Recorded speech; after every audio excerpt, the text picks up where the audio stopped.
Hello students, very good morning, very good afternoon and very good evening to all of you. आज का topic है बेटा resonance. मैंने पिछले वीडियोस में आपको डाइपोल मोमेंट के बारे में बताया था। ये केमिकल बॉन्डिंग का टॉपिक चल रहा है अभी। आज का टॉपिक है रेजोनेंस और रेजोनेंस बहुत ज़्यादा इंपॉर्टेंट है। हम लोग डिटेल में ऑर्गेनिक केमिस्ट्री में रेजोनेंस के बारे में पढ़ेंगे, बहुत डिटेल पढ़ेंगे रेजोनेंस क्या होता है ऑर्गेनिक केमिस्ट्री में। अभी हम लोग केमिकल बॉन्डिंग में रेजोनेंस क्या होता है, स्कूल के पेपर में पूछा जाता है। इस टॉपिक के बारे में मैं आपको आज समझा रहा हूँ क्या होता है रेजोनेंस। रेजोनेंस क्या होता है बेटा? रेजोनेंस में बताया गया है a single Lewis structure can not determine all the properties. जैसे हम लोग लुईस डॉट स्ट्रक्चर पढ़ रहे थे, उसमें उस वक्त देखे थे बेटा लुईस डॉट स्ट्रक्चर में एक ही स्ट्रक्चर बन रहा था, लेकिन रेजोनेंस बोला कि एक से ज्यादा भी स्ट्रक्चर बन सकता है। लिखा है single Lewis structure can not determine all the properties like bond length, bond angle etcetera. So we need more than one structure. एक से ज्यादा स्ट्रक्चर बनाने के लिए ही रेजोनेंस आया था। So we need more than one structure to understand all the properties. These structures are called resonating structure और canonical structure. इन स्ट्रक्चर को हम लोग बोलते हैं रेजोनेटिंग स्ट्रक्चर भी और कैनोनिकल स्ट्रक्चर भी। एक से ज्यादा स्ट्रक्चर बन सकता है, तीन भी स्ट्रक्चर बन सकता है किसी भी मॉलिक्यूल्स का, चार भी बन सकता है, दो भी बन सकता है। ठीक है, हम लोग जब लुईस डॉट स्ट्रक्चर पढ़ रहे थे वहां सिंगल ही स्ट्रक्चर बन रहा था, अब यहां पे एक से ज्यादा स्ट्रक्चर बनेगा। Resonance hybrid is the actual structure. देखो सुनो ध्यान से, रेजोनेटिंग स्ट्रक्चर एक्चुअल स्ट्रक्चर नहीं है, लेकिन जो रेजोनेंस हाइब्रिड है ये आपको एक एक्चुअल स्ट्रक्चर देगा। जैसे मैं बात कर रहा हूं, एक मॉलिक्यूल्स ले रहा हूं, ध्यान सुनना। एक मॉलिक्यूल्स लिया मैंने O3, इसका नाम है बेटा ओजोन। अब मैं इसका रेजोनेटिंग स्ट्रक्चर ड्रॉ करूंगा, ओजोन का resonating structure. Oxygen central atom, double bond O, single bond O। ठीक है, ये ओजोन है। क्या है ये? ओजोन। यहां पॉजिटिव चार्ज और मान लो यहां पे नेगेटिव चार्ज। रेजोनेंस में बेटा पाई इलेक्ट्रॉन का ट्रांसफर होता है। पाई इलेक्ट्रॉन, सिग्मा इलेक्ट्रॉन का ट्रांसफर नहीं होता रेजोनेंस में। किसका ट्रांसफर होता है? पाई इलेक्ट्रॉन का। इसमें देखो डबल बॉन्ड है, तो डबल बॉन्ड के अंदर में एक सिग्मा बॉन्ड होता है और एक पाई बॉन्ड होता है, तो पाई बॉन्ड का ट्रांसफर होगा। तो यहां से एक इलेक्ट्रॉन चला जाएगा, यहां पे आ जाएगा, तो फिर यार ये सिंगल बन जाएगा और ये डबल बन जाएगा। जब रेजोनेंस करोगे तो दोनों साइड आपको हेडिंग एरो दिखाना पड़ेगा। अब क्या हो गया, ये बॉन्ड यहां शिफ्ट हो गया, तो यहां पे आ गया अब डबल बॉन्ड। अब ये रह गया सिंगल बॉन्ड का विथ नेगेटिव चार्ज और ये पॉजिटिव चार्ज। मतलब ओजोन का ये पहला रेजोनेटिंग स्ट्रक्चर और ये दूसरा रेजोनेटिंग स्ट्रक्चर। मतलब RS मतलब रेजोनेटिंग स्ट्रक्चर ओजोन का दो बन रहा है।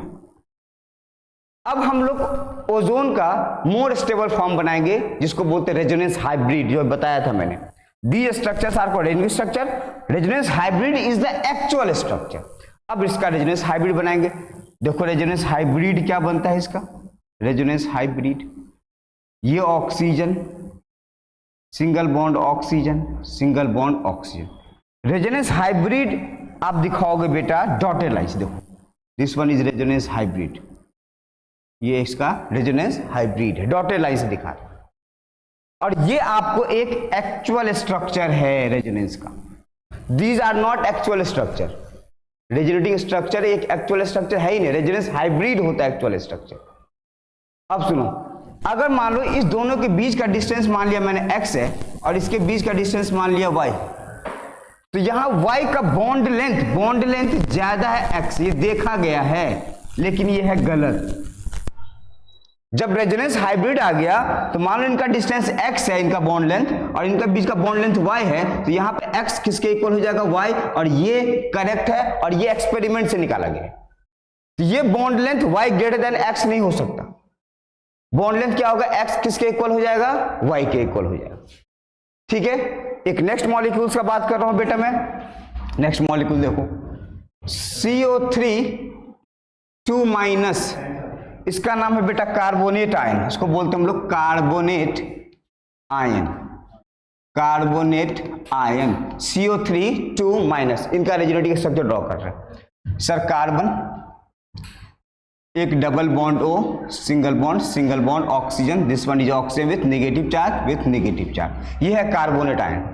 अब सर यहां से एक बार पाई बॉन्ड यहां पे आएगा, तो कैसा स्ट्रक्चर बनेगा देखो, C, अब ये double bond, this one is single bond with negative charge and this one is negative charge. अब हो सकता है एक बार पाई बॉन्ड यहां चला जाए, तो सर ये नेगेटिव चार्ज, ये single bond with negative charge, अब ये डबल बॉन्ड O, मतलब टोटल 3 रेजोनेटिंग स्ट्रक्चर बन रहा है कार्बोनेट आयन का। पहला ये रेजोनेटिंग बना, दूसरा ये रेजोनेटिंग स्ट्रक्चर बना और तीसरा ये रेजोनेटिंग स्ट्रक्चर बना। तो कार्बोनेट आयन का कितना रेजोनेटिंग स्ट्रक्चर बन रहा है बेटा, 3 बन रहा है। अब इनका मोर स्टेबल रेजोनेंस हाइब्रिड बनाते हैं, COOO। अब बताया था रेजोनेंस हाइब्रिड को डॉटेड लाइन से दिखाओ, this one is resonance hybrid and this one is more stable. ये क्या होता है, मोर स्टेबल, और ये है एक रेजोनेंस हाइब्रिड, और ये मोर स्टेबल स्ट्रक्चर है कार्बोनेट आयंस का। ये सब स्कूल के पेपर में पूछा गया है, एनसीईआरटी में क्वेश्चन दिया है, explain the structure of carbonate ion. तो आप बिल्कुल ऐसे रेजोनेंस करेंगे और उनका resonance hybrid more stable form दिखाएं, क्या बनता है इसका। एक नेक्स्ट मॉलिक्यूल्स का बात करें बेटा, एक और मॉलिक्यूल्स देख लेते हैं, PO4 3- फॉस्फेट आयन बोलते हैं इसको, फॉस्फेट आयन बोला जाता है इसको। चलो इनका रेजोनेंस बनाते हैं, एक डबल बॉन्ड ऑक्सीजन, एक सिंगल बॉन्ड ऑक्सीजन, एक single bond with negative charge. ये पहला रेजोनेंस स्ट्रक्चर। सर एक बार डबल बॉन्ड यहां बन सकता है, एक बार डबल बॉन्ड यहां, एक बार डबल बॉन्ड यहां। तो देखो अब ये sir single bond with negative charge, यहां डबल बॉन्ड ले लिया O, single bond with negative charge, single bond with negative charge, ये दूसरा रेजोनेटिंग स्ट्रक्चर। तीसरा देखो, अब एक बार डबल बॉन्ड यहां आ सकता है, ये double bond O, single bond with negative charge, single bond with negative charge, single bond with negative charge. अब एक बार डबल बॉन्ड यहां आ सकता है, phosphorus double bond O with negative charge and this negative charge. अब total resonating structure कितना बन गया sir, 4 बन गया। फॉस्फेट आयन का 4 रेजोनेटिंग स्ट्रक्चर पॉसिबल, ठीक है। नेक्स्ट, अब इनका रेजोनेंस हाइब्रिड अगर बनाया जाए, देखो phosphorus oxygen, dotted line, this one is resonance hybrid, और ये मोर स्टेबल स्ट्रक्चर है फॉस्फेट आयन का।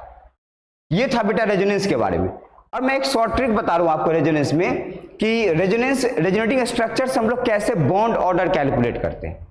जैसे मान लो हमें बोला जाए फॉस्फेट आयन का बॉन्ड ऑर्डर कैलकुलेट करो, बॉन्ड ऑर्डर बोल रहा हूं, डिटेल में पढ़ाऊंगा मॉलिक्यूलर ऑर्बिटल थ्योरी में क्या होता है बॉन्ड ऑर्डर। अभी समझ जाओ क्या होता है बॉन्ड ऑर्डर, मतलब पॉली एटॉमिक मॉलिक्यूल्स के लिए। जैसे फॉस्फेट आयन का बॉन्ड ऑर्डर कैलकुलेट करना है, तो बॉन्ड ऑर्डर का जो फॉर्मूला है, बॉन्ड ऑर्डर का जो फॉर्मूला है, बोला गया number of resonating bonds are divided by number of resonating structure. इससे आप किसी का भी बॉन्ड ऑर्डर कैलकुलेट कर सकते हैं। अगर आपके पास पॉली एटॉमिक मॉलिक्यूल्स गिवन है, तो यही फॉर्मूला है बॉन्ड ऑर्डर कैलकुलेट करने का, number of resonating bonds upon number of resonating structure. Bond order क्या है, बॉन्ड ऑर्डर 1 हो सकता है, 2 हो सकता है, 3 हो सकता है, या फ्रैक्शन हो सकता है, इनके अलावा कुछ भी नहीं हो सकता है बॉन्ड ऑर्डर। तो मैं फॉस्फेट आयन का बॉन्ड ऑर्डर कैलकुलेट कर रहा हूं। फॉर्मूला क्या बोला sir, number of resonating bonds. इसमें टोटल कितने बॉन्ड्स बन रहे हैं, 4, 1 2 3 4 5 बॉन्ड बना, 1 2 3 4 एंड दिस वन इज 5। तो मैं इसका बॉन्ड ऑर्डर जब कैलकुलेट करूंगा तो ये 5 हो गया। बताओ bond order divided by number of resonating structure total कितना बना, 1 2 3 एंड दिस वन इज 4। तो 5/4 इसका क्या आ गया, बॉन्ड ऑर्डर आ गया। ठीक है बेटा, तो 5/4 का मतलब आप पॉइंट में लाओ तो 1.25 इसका बॉन्ड ऑर्डर कैलकुलेट हो जाएगा।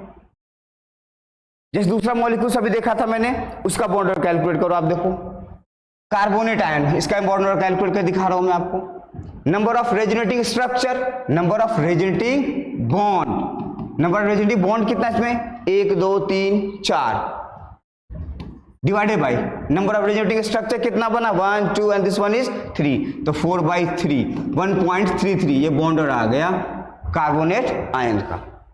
नेक्स्ट एक और मॉलिक्यूल्स का देख लेते हैं बॉन्ड ऑर्डर बेटा, O3 का। सर इसमें बॉन्ड कितना टोटल, 1 2 3। जब इनका बॉन्ड ऑर्डर कैलकुलेट करोगे तो number of bonds 3 divided by resonating structure कितना बना, 2, दैट 1.5 आ गया इसका बॉन्ड ऑर्डर। ठीक है, तो ये था बेटा रेजोनेंस के बारे में। मैं एक बेंजीन का रेजोनेंस बता देता हूं आपको, उसका एक बार देख लो बेंजीन का रेजोनेंस कैसे किया जाता है। बेंजीन दुनिया का सबसे ज्यादा स्टेबल कंपाउंड है और हर इंसान बेंजीन बनना चाहता है, क्योंकि बेंजीन एक स्टेबल कंपाउंड है, मतलब बेंजीन एक एरोमेटिक कंपाउंड है। ऑर्गेनिक डिटेल में बताएंगे क्या था बेंजीन क्या है। अब देखो यहाँ पाई इलेक्ट्रॉन है, अब ये पाई इलेक्ट्रॉन यहाँ भी जा सकता है, यहाँ भी जा सकता है, कहीं भी जा सकता है, मतलब पूरे रिंग में घूमेगा। तो हम लोग बेंजीन ऐसे भी बनाते हैं, कोई बेंजीन को ऐसे भी बना देता है, जल्दी बनाना हो तो ऐसे बना देगा बेंजीन, मतलब इलेक्ट्रॉन डीलोकलाइज होता है। इलेक्ट्रॉन कैसा होता है इसका, डीलोकलाइज। देखो ये हाइब्रिड इलेक्ट्रॉन, रेजोनेंस हाइब्रिड है बेंजीन का। This one is benzene. अब कोई पूछे बेंजीन का बॉन्ड ऑर्डर बताओ क्या होगा, बॉन्ड ऑर्डर, बेंजीन का क्या बॉन्ड ऑर्डर। तो इसमें टोटल बॉन्ड्स कितना है सर, 1 2 3, ये तो टोटल बॉन्ड्स है। नीचे क्या नंबर ऑफ रेजोनेटिंग स्ट्रक्चर्स क्या बनेगा, दो ही स्ट्रक्चर बन सकता है, एक बार यहाँ पाई बॉन्ड है तो एक बार वहां भी जा सकता है पाई बॉन्ड, तो डिवाइडेड बाय 2, तो बेंजीन का बॉन्ड ऑर्डर आता है 1.5। ठीक है बेटा, नेक्स्ट वीडियो आएगा बेटा मेरा बॉन्ड पैरामीटर पे। Thank you very much.